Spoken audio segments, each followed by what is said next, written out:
चलो बेटा बताता हूँ मैं। ठीक, मैं बताता हूँ। अब देखो क्या है, यहाँ पर जब आपसे आंसर पूछा जाएगा कि what is the friction force between M1 and M2, तो आंसर आएगा बेटा जीरो। यहाँ पर फ्रिक्शन फोर्स आएगा जीरो।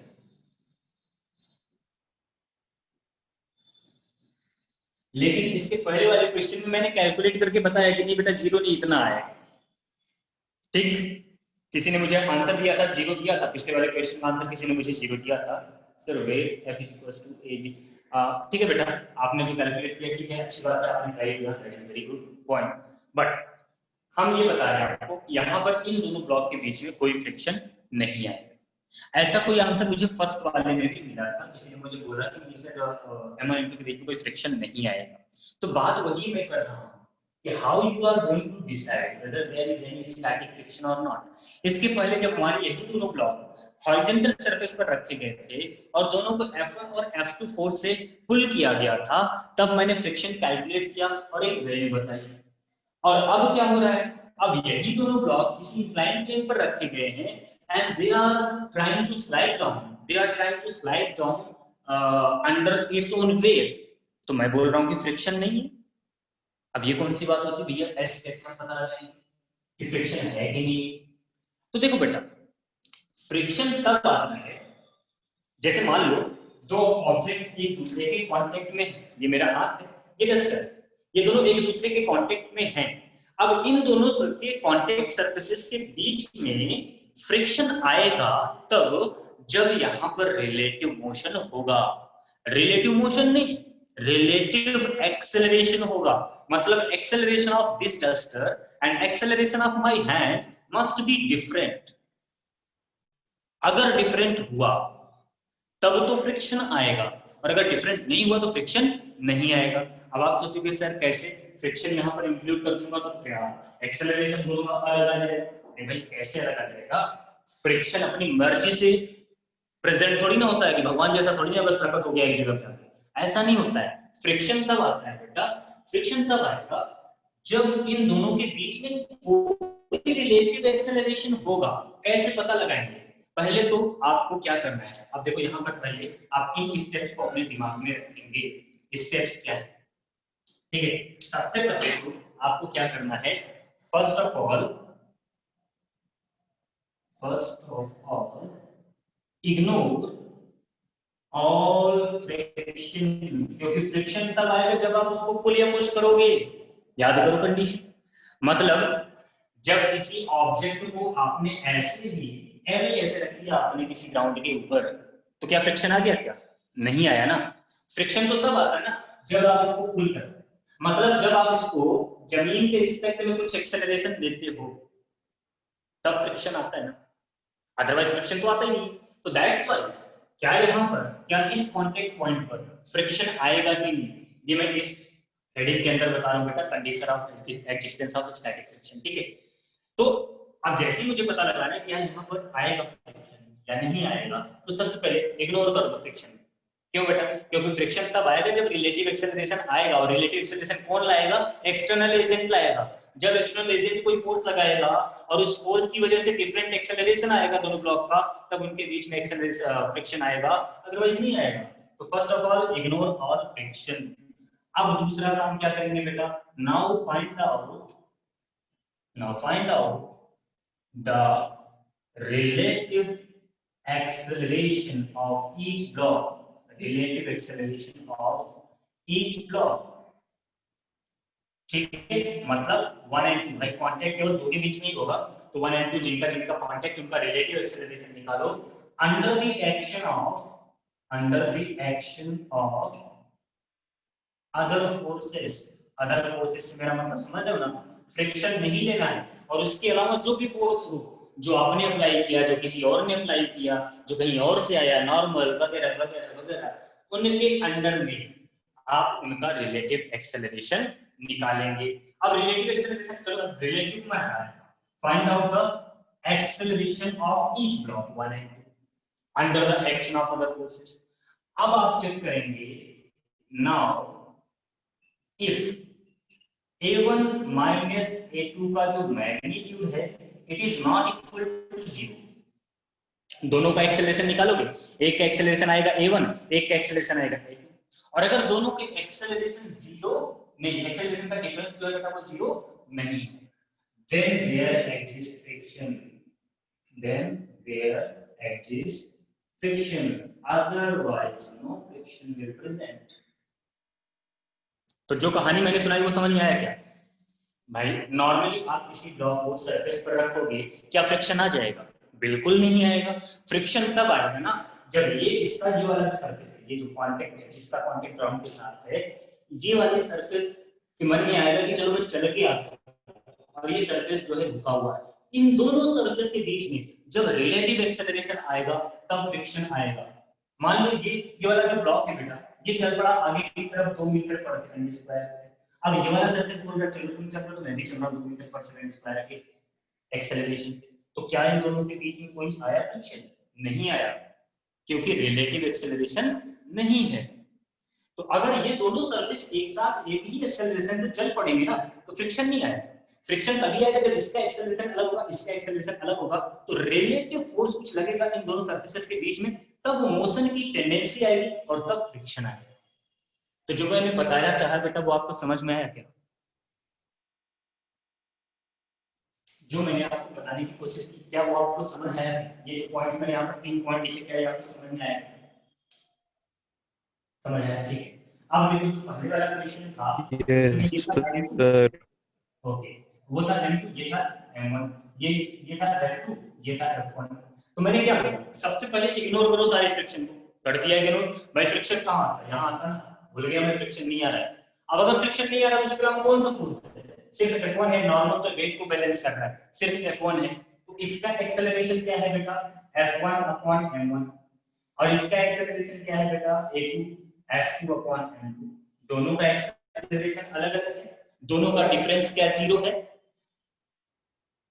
वाई डिफरेंट, वही बता रहा हूं बेटा, वही बता रहा हूं। देखो दोनों का कंपैरिजन मैं यहीं पर कर रहा हूं, ठीक। पहले वाले क्वेश्चन को तो मैंने डायरेक्टली सॉल्व करके आपको फ्रिक्शन की वैल्यू बता दिया था, वहां पर मैंने इस पॉइंट पर डिस्कशन नहीं किया था। फिर मुझे पता था मैं दूसरा एग्जांपल दे लूंगा तब दोनों को एक साथ डिस्कस करूंगा तो ज्यादा बेटर समझ में आएगा, ठीक है। अब देखो बेटा यहां पर जब मैंने सेपरेटली इन कांटेक्ट सरफेसेस के बीच का फ्रिक्शन भूल गया मैं, तो केवल एक फोर्स इस पर दिख रहा है F1 और इस पर एक फोर्स दिख रहा है F2। तो ऊपर वाले का एक्सेलरेशन है F1 अपॉन m1 और नीचे वाले का एक्सेलरेशन है F2 अपॉन m2, और दोनों के ही एक्सेलरेशन क्या है बेटा? अलग अलग हैं। इसका मतलब फ्रिक्शन आएगा। और अब आगे अगर फ्रिक्शन यहां पर आगे हम फ्रिक्शन को ऐसे देखा होगा, ऊपर वाले पार्ट पर पीछे की तरफ, नीचे वाले ब्लॉक पर आगे की तरफ। और अब क्योंकि क्वेश्चन में बोला गया था कि रिलेटिव स्लाइडिंग नहीं है, इसलिए दोनों साथ में चलेंगे और एक्सेलरेशन बराबर आएगा, लेकिन इनके बीच में फ्रिक्शन रहेगा। अब यहां पर देखो, यहां पर क्या होगा, यहां पर जब आप देखोगे इसका एक्सेलरेशन तो g sin थीटा, इसका एक्सेलरेशन तो भी g sin थीटा, m1 का भी acceleration g sin theta, m2 का भी एक्सेलरेशन g sin थीटा, दोनों के एक्सेलरेशन बराबर है। तो a1 माइनस a2 क्या हो गया बेटा? जीरो। मतलब इनके बीच कोई फ्रिक्शन नहीं आएगा, भले ही वो रफ सरफेस ही है लेकिन कोई फ्रिक्शन नहीं आएगा, क्योंकि दोनों के एक्सेलरेशन क्या है बेटा? Same same, under its own wait दोनों एक ही एक्सेलरेशन से नीचे को स्लाइड करेंगे, इसलिए यहां पर फ्रिक्शन नहीं आएगा। लेकिन यहां पर अगर हम फ्रिक्शन को छोड़ दें तो दोनों के एक्सेलरेशन अलग अलग हैं, इसलिए फ्रिक्शन आएगा। हाउ सर एक्सेलरेशन सेम है, रिलेटिव एक्सेलरेशन डिफरेंट है? रिलेटिव एक्सेलरेशन डिफरेंट है भाई। About which you are talking, first part और सेकंड पार्ट? First one. अच्छा, फर्स्ट वन में आप बोल रहे हो कि एक्सेलरेशन सेम है, रिलेटिव एक्सेलरेशन। देखो देखो आप यही बात नहीं समझ पा रहे। मैंने कहा फ्रिक्शन को बेसिक से शुरुआत से सोचो, एक ऑब्जेक्ट लिया, उसको किसी सरफेस पर रख दिया, फ्रिक्शन आया? नहीं आया, यही बोलोगे ना। अब उस ऑब्जेक्ट को पुल किया, फ्रिक्शन आया? यस आया। क्यों आया? आपने ऑब्जेक्ट को पुल किया तो ऑब्जेक्ट को एक्सेलरेशन मिला, जमीन को थोड़ी ना मिला। तो ऑब्जेक्ट का एक्सेलरेशन अलग था, जमीन का एक्सेलरेशन अलग था, रिलेटिव एक्सेलरेशन आ रहा था, इसलिए फ्रिक्शन आया, ठीक। अब यही सेम चीज सोचो जरा, एक ट्रॉली के ऊपर रख दो, एक ट्रॉली के ऊपर एक ऑब्जेक्ट को रख दो, ठीक है। और कुछ ऐसा मान लो ऑब्जेक्ट भी 2 किलो का है, ट्रॉली भी 2 किलो की है, और दोनों को 2-2 न्यूटन के फोर्स से खींचो, ट्रॉली को भी और ब्लॉक को भी, तो ब्लॉक का भी एक्सेलरेशन 1 मीटर पर सेकंड, ट्रॉली का भी एक्सेलरेशन 1 मीटर पर सेकंड इंस्पायर है। तो जहां पर ब्लॉक और ट्रॉली का कांटेक्ट है, जहां पर ब्लॉक और ट्रॉली का कांटेक्ट है, क्या उन दोनों सरफेसेस में कोई रिलेटिव एक्सेलरेशन आया क्या? आपके अप्लाई की हुई फोर्स की वजह से नहीं आया, तो फ्रिक्शन नहीं आएगा। और आपके अप्लाई हुए फोर्स की वजह से अगर एक वो आ रहा है, रिलेटिव एक्सेलरेशन आ रहा है, तो फ्रिक्शन आएगा। और जब फ्रिक्शन आएगा तो कहानी बदल जाएगी। You have to recalculate it by including friction. जैसे इस केस में हमने देखा कि दोनों का एक्सेलरेशन मेरे द्वारा अप्लाई किए गए फोर्स की वजह से अलग अलग है, तो फ्रिक्शन आएगा। और जब फ्रिक्शन आएगा तो मैंने फिर से फ्रिक्शन को इंक्लूड करके रिकैलकुलेट किया, तो पता चला दोनों साथ में चल रहे हैं, तो ठीक है भैया, दोनों का एक्सेलरेशन सेम होगा, लेकिन फ्रिक्शन आएगा। और यहाँ पर दोनों के एक्सेलरेशन सेम है, जी साइन थीटा, तो इन दोनों के बीच में रिलेटिव एक्सेलरेशन है ही नहीं है, तो भाई काहे को आएगा वहां पर फ्रिक्शन? फ्रिक्शन आएगा ही, खत्म कहानी वहीं पर। ठीक, तो ये चीज आपको ध्यान रखना है कि कभी अगर ऐसी सिचुएशन आती है फ्रिक्शन की, तो you must have an idea what is the condition of existence of static friction. Static friction के एग्जिस्ट करने की कंडीशन क्या है, and that condition you will find out. This is the separate step, ये आपके calculation का नहीं है, ये आपके दिमाग में होना चाहिए, ठीक है ना। आपको क्या करना है, आपको जितने कांटेक्ट पॉइंट्स है ना, उन कांटेक्ट पॉइंट जिनके बीच में रिलेटिव मोशन आप निकालना चाहते हैं, जैसे आपको पता करना है यहाँ पर फ्रिक्शन आएगा कि नहीं आएगा, तो भाई आप क्या करो, जस्ट अ सेकंड बेटा, शायद तो कोई नेटवर्क इश्यू है क्या?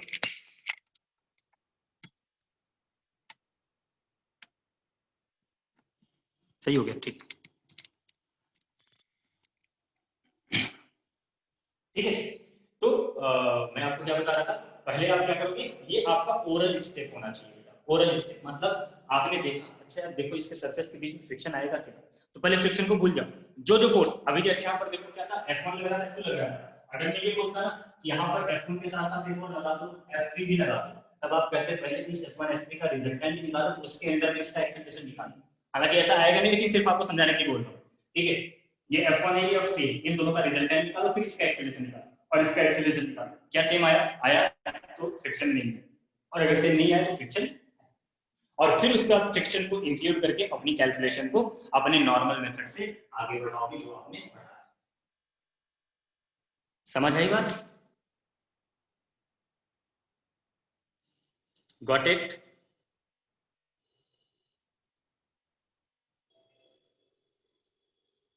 गुड, चल, अगर आपको समझ में आ गया, then I can give you one more question जिसका आंसर आप बहुत आसानी से दे पाओगे। तो ये बात याद रखना बेटा, condition of existence of static friction between the blocks, अगर ये सारे ब्लॉक एक साथ कांटेक्ट में हैं, तो क्या उनके बीच में स्टैटिक फ्रिक्शन आएगा या नहीं आएगा, वो आप ऐसे पता लगाओगे ओरली, अपने दिमाग में कैलकुलेट करके उसको, ठीक है। चलिए एक क्वेश्चन मैं आपको देता हूँ। क्वेश्चन हमारे पास अभी मैं जो भी क्वेश्चन ले रहा हूँ, उन सारे क्वेश्चन में अभी मैं ग्राउंड पर या जिस सरफेस पर ब्लॉक को रखा गया है उसके फ्रिक्शन को इंक्लूड नहीं कर रहा हूँ, नॉर्मल क्वेश्चन ले रहा हूँ, थोड़ी देर बाद वहां पर फ्रिक्शन को इंक्लूड करूंगा। तो अभी मैं फिर से यहाँ पर एक ऐसा क्वेश्चन लेता हूँ जिसमें ग्राउंड में कोई फ्रिक्शन नहीं है, लोअर वाले ऑब्जेक्ट पर एक फोर्स लगाया मैंने F, और आपको ये इंफॉर्मेशन मैंने आपको दे दिया कि there is the coefficient of friction μs and μk। आप समझ जाओगे ना।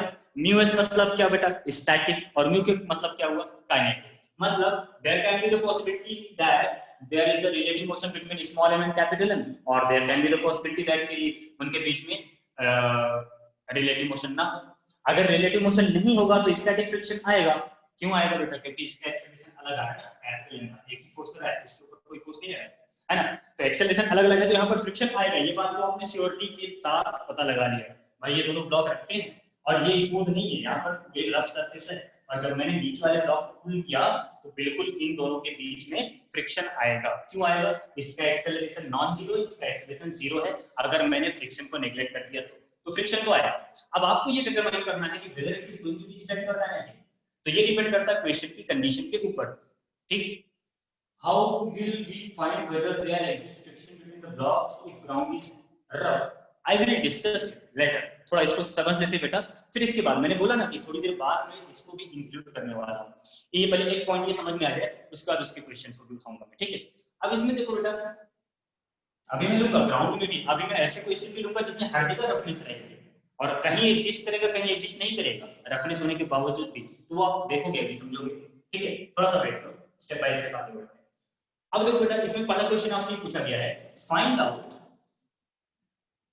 Maximum value of F, maximum value of capital F so that friction between small m and capital M remain static। ठीक, पहला पार्ट क्वेश्चन में आपसे बोल दिया गया है। ठीक है, अब आपकी टेंशन खत्म, आपने क्वेश्चन देखा, आपको पता चलेगा कि भाई अगर इधर सरफेस है तो फ्रिक्शन तो आएगा। अब क्वेश्चन के अकॉर्डिंग आप चलोगे कि वेदर इट इज स्टैटिक और काइनेटिक, तो क्वेश्चन में बोला गया कि भाई देखो अभी वो जो है रिमेन स्टैटिक, उनके बीच का फ्रिक्शन अगर स्टैटिक है तो एफ की मैक्सिमम वैल्यू क्या हो सकती है। ठीक, if they are moving together then f is equals to right, f is equals to right means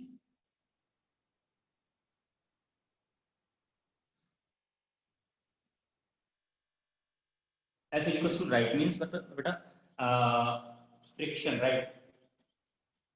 If they are moving together then friction, no. If they are moving together then there can be friction or cannot be friction, वही तो समझा रहा। देखो ये वाला जो system, ये वाला, इस वाले सिस्टम में दोनों ब्लॉक एक साथ मूव कर रहे थे कि नहीं, दोनों ब्लॉक एक साथ नीचे जा रहे थे कि नहीं जा रहे थे, लेकिन फ्रिक्शन नहीं था। और इस वाले केस में दोनों ब्लॉक एक साथ मूव कर रहे थे लेकिन फ्रिक्शन था। शायद लैग हो रहा वीडियो, एक सेकंड। हाँ देखो, इस केस में दोनों एक साथ मूव कर रहे थे, दोनों एक साथ मूव कर रहे थे, फ्रिक्शन नहीं था। इस केस में दोनों एक साथ मूव कर रहे, फ्रिक्शन है। तो वो कैसे डिटरमाइन करेंगे, वही तो मैंने 3 स्टेप आपको बताया कि पहले फ्रिक्शन को भूल जाओ और जो फोर्स आपने अप्लाई किया उसके अंडर में सेपरेट एक्सेलरेशन निकाल लो दोनों ब्लॉक का। ठीक है, और जब वो एक्सेलरेशन अलग अलग आ जाए तो फ्रिक्शन है और सेम सेम आ जाए तो फ्रिक्शन नहीं है।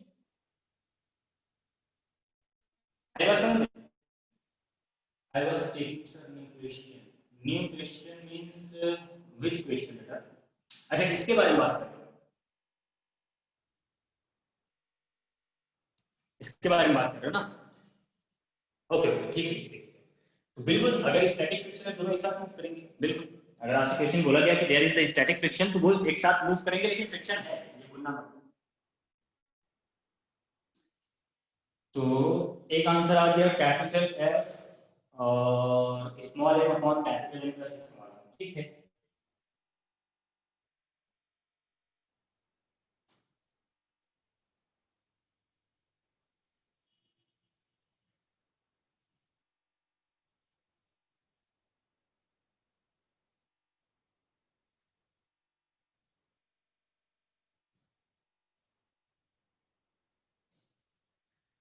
ठीक, चलिए बताता हूँ, बताऊं?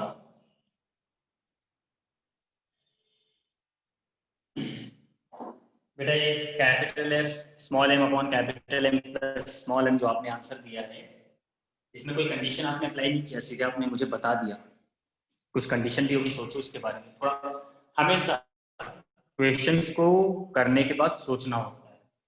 f equals to m mu s n, okay.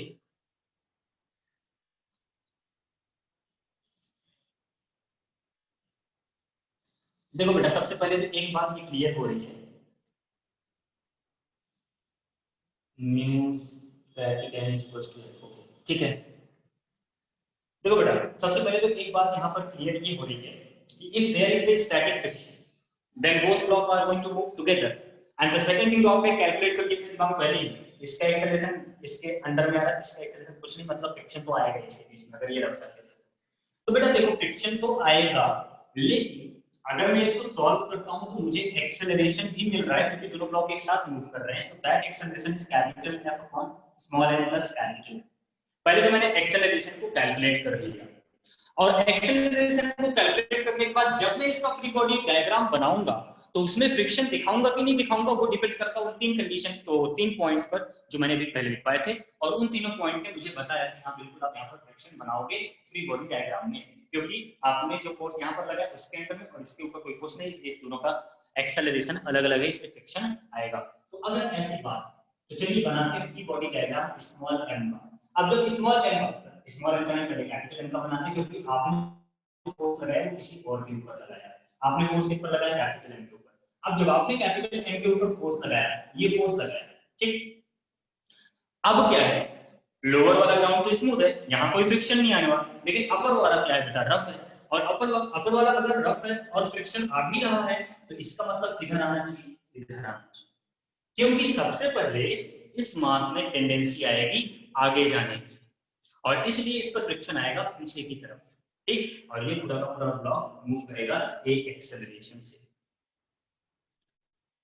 अब दूसरी बात करते हैं स्मॉल एम की।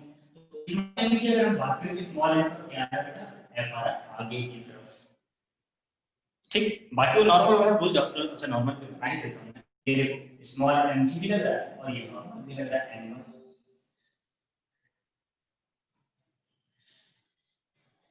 ठीक।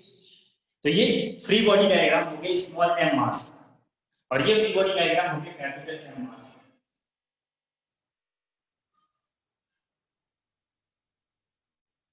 ठीक। और बाकी फोर्सेस भी आप यहाँ पर दिखा दो, आप चलो यहाँ पर कैपिटल एम जी दिखा दो, और यहाँ से N2 लग गया ऊपर और यहाँ से N1 लग गया नीचे। So this is the free body diagram of the both block. क्या फ्री बॉडी डायग्राम आप सबको समझ में आया? फ्री बॉडी डायग्राम में कोई दिक्कत तो नहीं आ रही है? No sir. ठीक, तो अगर ऐसा है तो इसकी बात कर लेते हैं। इसका जो इक्वेशन ऑफ मोशन आ रहा है वहीं से आपको फ्रिक्शन मिल रहा है small m times of acceleration, ठीक। और आपने मुझे शायद यही आंसर दे दिया था बेटा, इसमें स्मॉल m में a का मल्टीप्लाई करके मुझे आंसर बता दो, ठीक। क्या नहीं समझा बेटा, फ्री वाली डायग्राम नहीं समझा?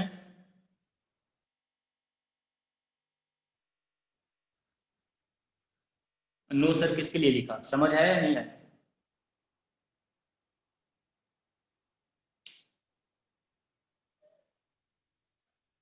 Yes sir, no sir yes sir, मतलब मुझे फ्री बॉडी डायग्राम एक्सप्लेन करना है। ऐसे रिक्वेस्ट में कैसे हुआ, एक सेकंड बेटा बताता हूँ, पहले फ्री बॉडी डायग्राम एक्सप्लेन करना है। देखो बेटा, अब यहाँ पर एक फोर्स आपने लगाया F, तो इस कैपिटल M का वेट लग रहा था mg नीचे, और इस कैपिटल M पर ग्राउंड में एक नॉर्मल लगाया होगा ऊपर, उसको लिख दिया m2।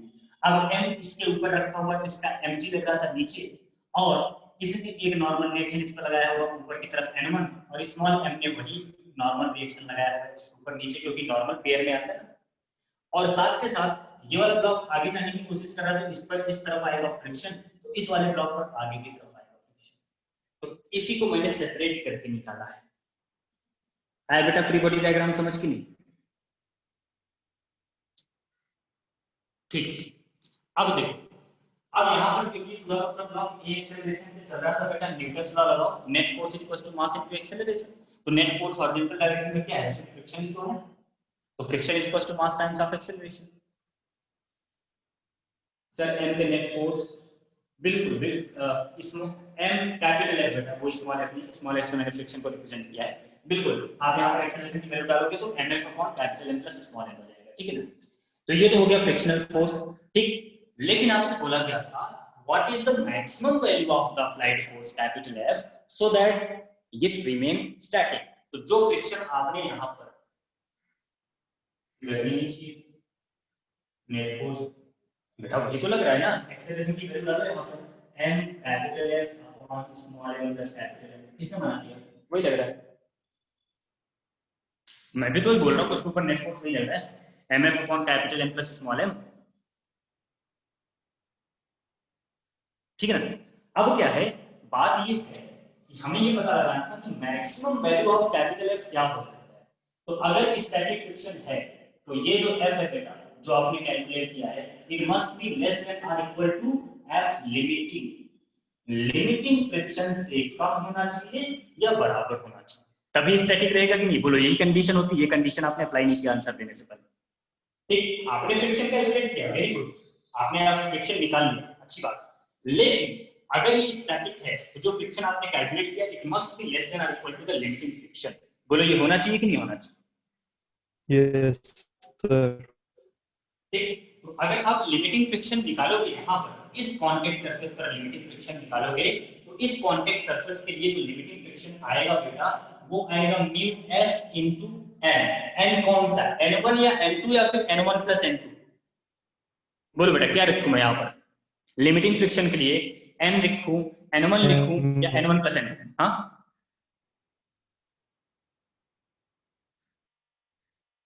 बोलो बेटा। n1 n1 बिल्कुल बेटा n1 ही रखेंगे। जिस कॉन्टैक्ट सरफेस पर फ्रिक्शन निकालना होता है ना उसके ऊपर जो वेट होता है उसकी वजह से जो नॉर्मल आ रहा है वो देखते हैं, ठीक है। तो इस वाले यहाँ पर जो कॉन्टैक्ट आ रहा है यहाँ पर कॉन्टैक्ट पर नॉर्मल रिएक्शन क्या n1, तो n1 रखूंगा और आपको साफ साफ दिखाई पड़ रहा है कि n1 किसके इक्वल है, स्मॉल n g के इक्वल है। And now solve this situation and you will get the answer. इस सिचुएशन को सॉल्व करते हैं और आपको आंसर मिलेगा बेटा। क्या करेंगे हम यहाँ पर स्मॉल f की वैल्यू कितनी आई थी, small n capital F upon small n plus capital M, it must be less than और equal to mu s n g। Small m से स्मॉल n कैंसिल एंड ये आपसे बोल रहा है capital F must be less than और equal to mu s small n capital M into g।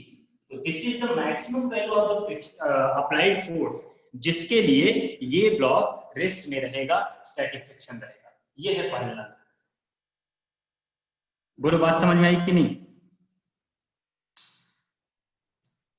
Question को पढ़ करके आपको कंप्लीटली सोचना है, आधा अधूरा आंसर नहीं देना है। आपको दिख गया तो फ्रिक्शन आ जाएगा, बिल्कुल वो फ्रिक्शन है, वही है। अगर आपने फोर्स F अप्लाई किया तो कितना फ्रिक्शन आएगा, बट आपसे क्वेश्चन में कुछ और पूछा गया था। क्वेश्चन में बोला गया था कि मैक्सिमम वैल्यू ऑफ F कितना होगा। ये तो आपने किसी भी स्लाइड में 2 मीटर लगाया, 4 मीटर लगाया, 5 मीटर लगाया, यहाँ पर वैल्यू करके आंसर निकाल दोगे इतना फ्रिक्शन। लेकिन मैक्सिमम कितना होगा जिसके लिए स्टैटिक होगा, तब आपको इस कैलकुलेटेड वैल्यू को लेस देन और इक्वल टू लिमिटिंग फ्रिक्शन करना पड़ेगा, तब आपको समझ आएगा अच्छा मैक्सिमम मुझे इतना या इससे कम। इसका मतलब ये ना लेस देन और इक्वल टू इतना या इससे कम लगाओगे तब स्टैटिक रहेगा। तो मैक्सिमम में क्या mu S small N capital N G वो आंसर होगा। बोलो बेटा सबको समझ में आया कि नहीं आया?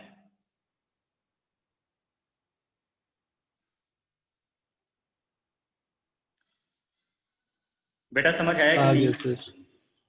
कंफ्यूज नहीं होगे ना? नहीं सर। ठीक, और ये जितने भी पॉइंट्स मैं आपको बता रहा हूँ सिर्फ इसलिए बता रहा हूँ जिससे आपका दिमाग चारों तरफ सोचे, ये नहीं कि वही आधा अधूरा कैलकुलेट करके आंसर दे दो, ऐसा नहीं होना चाहिए। ठीक है, इसीलिए मैं इतना स्लो चल रहा हूँ क्योंकि मुझे पता है कि कुछ दिनों तक मैं अगर आपको थोड़ा सा संभाल ले जाऊंगा, सारे पॉइंट्स आपके दिमाग में आ जाएंगे, आप उस तरह से सोचने लगेंगे, तो फिर आपका भी काम आसान होगा, मेरा भी काम आसान होगा, अपने आप सिलेबस आगे बढ़ेगा, हम भी बाकी टीचर के बराबर आ जाएंगे। ठीक, लेकिन अभी आपको सीखना है बेटा और मैं सिखाऊंगा बिल्कुल। अरे यार इसको मैंने रख कर दिया, इसका एक सेकंड पार्ट भी था। ओके, आपके पास डायग्राम बना है, मैं फिर से बना देता हूँ। ठीक है, जाने से पहले उसका आंसर दे देना, फिर जाना आप लोग ढूंढने लगते जैसे टाइम हो जाता है। सर प्लीज एक बार रिपीट कर दो। अच्छा ठीक है, रिपीट कर दो। पहले सेकंड क्वेश्चन लिख देता हूँ तो आंसर बताते रहेंगे और फिर मैं इसको रिपीट कर रहा हूँ। ठीक, ये स्मॉल एन था, ये कैपिटल एन था, यहाँ पर फोर्स लगा था एफ और इसके बीच में आपको coefficient of friction mu S या म्यू टी गिवन था, ये क्वेश्चन था बेटा। और आपसे बोला गया था कि मैक्सिमम वैल्यू ऑफ फ्रिक्शन बताओ, तो क्योंकि दोनों साथ में मूव कर रहे हैं, स्टैटिक फ्रिक्शन तो साथ में मूव करेंगे, तो दोनों का एक कॉमन एक्सेलरेशन मैंने कैलकुलेट किया था बेटा, जो was capital F upon small N plus capital N, ये एक्सेलरेशन था दोनों का।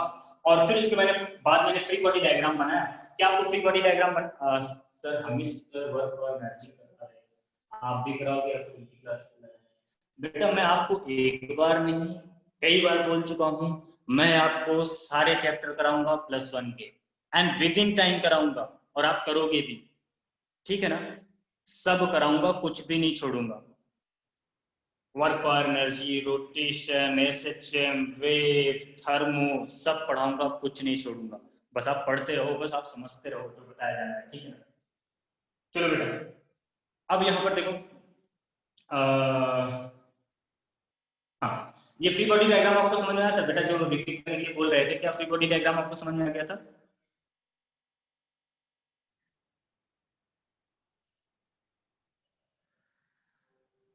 आ गया था कि नहीं बेटा?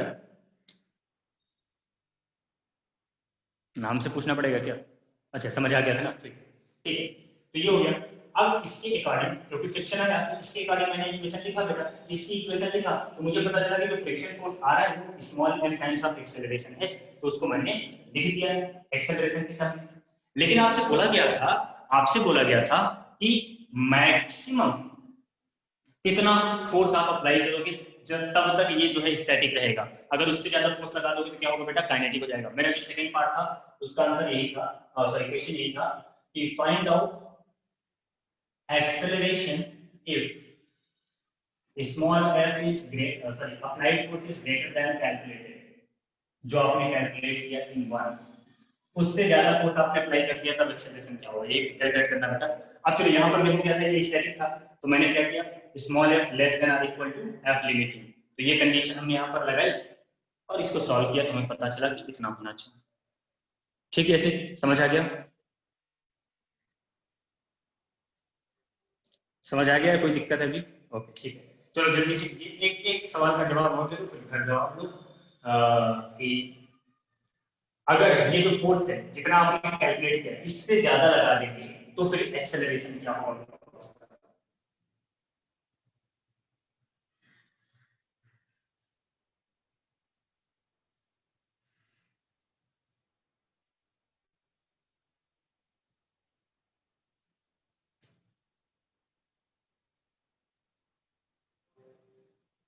जो मैक्सिमम फोर्स आपने कैलकुलेट किया अगर उससे ज्यादा हमने अप्लाई कर दिया फोर्स तो क्या होगा?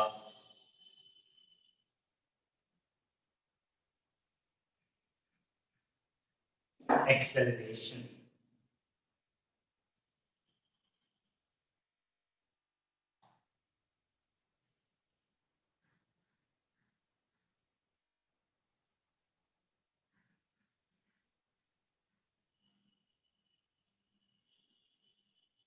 ब्लॉक्स विल मूव, बिल्कुल बेटा। अब वहां पर रिलेटिव स्लाइडिंग आ जाएगी, क्योंकि इससे ज्यादा फोर्स आप लगाओगे तो रिलेटिव स्लाइडिंग आ जाएगा, सीधी सी बात है।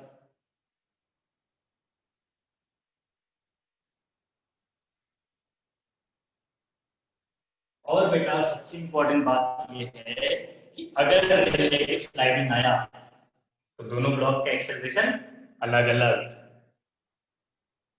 है कि नहीं? रिलेटिव स्लाइडिंग आएगा दोनों का एक्सेलरेशन क्या होगा बेटा, अलग अलग। तो चलो इसका एक्सेलरेशन a1 मान लो, इसका एक्सेलरेशन a2 मान लो, ठीक। अब स्मॉल m का आप जो है फ्री बॉडी डायग्राम बना, तो यहाँ पर फ्रिक्शन आएगा तो, लेकिन अब ये फ्रिक्शन क्या है बेटा, काइनेटिक है, ठीक। और ये जा रहा है कितने एक्सेलरेशन से, a1 एक्सेलरेशन से, तो स्मॉल f के equals to mass times of a1, a1 किसके इक्वल हो गया बेटा, f के अपॉन m, f के क्या है बेटा, म्यू के इनटू नॉर्मल अपॉन m, और नॉर्मल आपको पता है क्या है बेटा, small mg upon m, m से m कैंसिल, म्यू के times of g। This is the acceleration of the upper block, बोलो समझ आया? a2 आ रहा है f माइनस म्यू के अपॉन mg, हां बेटा बिल्कुल सही आ रहा है, ठीक। तो ये एक्सेलरेशन अपर ब्लॉक का है, और ये तब आएगा जब आपका अप्लाइड फोर्स जो होगा बेटा वो ग्रेटर देन होगा as calculated in the first part. और A2 निकालने के लिए क्या करोगे, F इसका अपनी बॉडी डायग्राम बना, ये लगाया F, ये लगा फ्रिक्शन F के, ठीक है, और ये जा रहा आगे A2 एक्सेलरेशन, इसका मास कैपिटल है। आप यहां पर लिखोगे क्या, F minus FA is equals to capital M into A2, तो A2 आ जाएगा बेटा capital F minus mu A small m upon capital. This is the acceleration of the second. I hope that आपको समझ आया, ठीक। तो मुझे एक और लेक्चर लगाना पड़ेगा फ्रिक्शन का, चलो कोई बात नहीं, बट आपको समझ में आना चाहिए, ठीक है बेटा। कोई दिक्कत तो नहीं, समझ आ गया, सारी बातें क्लियर हैं? Yes sir. चलिए ठीक है, फिर मिलते हैं हम लोग नेक्स्ट क्लास में। Thank you sir. Thank you बेटा, थैंक यू, बाय बेटा, bye. Thank you sir. Okay बेटा, thank you, thank you sir. Thank you, thank you.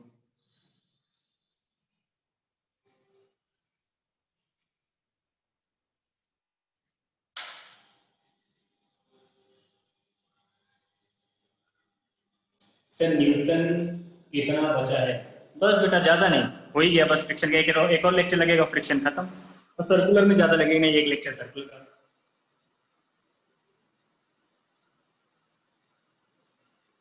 Sir sir Newton के लिए मैं बस 1 से 2 लेक्चर मैक्सिमम, ठीक है। Sir will F direction not change in two, direction क्यों बदलेगा बेटा? इस पर काइनेटिक फ्रिक्शन पीछे की तरफ आएगा और ऊपर वाले पे आगे की तरफ आएगा, वही रहेगा। फ्रिक्शन तो हमेशा मोशन का अपोज करता है ना, यस सर। ठीक है। Yes sir. ओके